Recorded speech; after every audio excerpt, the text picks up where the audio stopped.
Solitude. Epilogue. Shailesh looks at her two girls as she sips on her cranberry juice. The two have grown up to be more than she expected.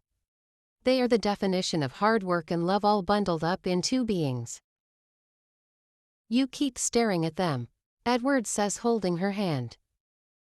Look at how perfect they look, she says, pushing back the little tear that is threatening to fall. He smiles lovingly. 22 years ago, when they had come back with not one but two babies, he had not understood her decision to adopt, but his wife had a good head over her shoulders and he knew that whatever decision she had made was probably the best. And as years went by, he had no reason to question that decision. Mum, he is here, Chanda says excitedly. She smiles lovingly as Nella blushes whilst opening the door. A white man walks in, and she gets startled. She swears she has seen this young man before, much younger now, but he was in her vision in that labor ward. Mum, Dad, this is August, my boyfriend, she says, holding his hand. Tears escape her eyes, but this time Shailesh lets them fall. Her life has been a living testimony and God has been entirely good to her. She has had the chance to live twice in one life. Nice to meet you, August, she says with a huge smile. You are welcome, son, Edward says. August takes a sit just opposite the couple as Nella goes to fetch them something to drink. Please excuse me, Shailesh says, going to her room. When she gets there, she gets on her knees. Lord, I have never understood that vision you sent to me in that ward. I have never known why you showed me that life, but I am grateful. I must say I have lived the best life.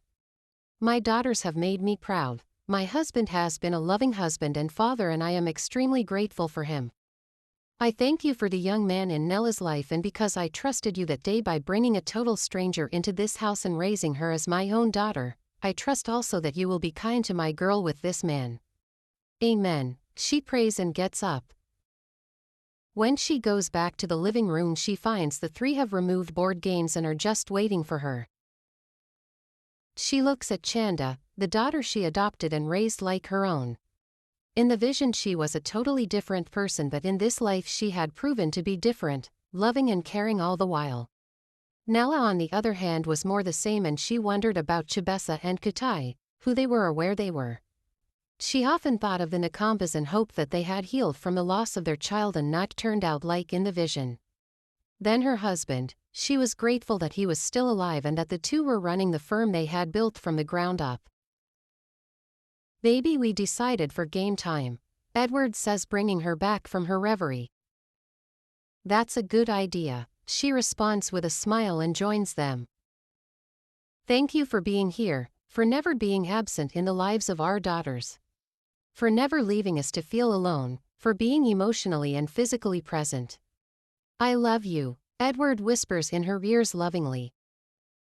I love you, she whispers back. ... Your friend and author, Winnie. Hibiscus.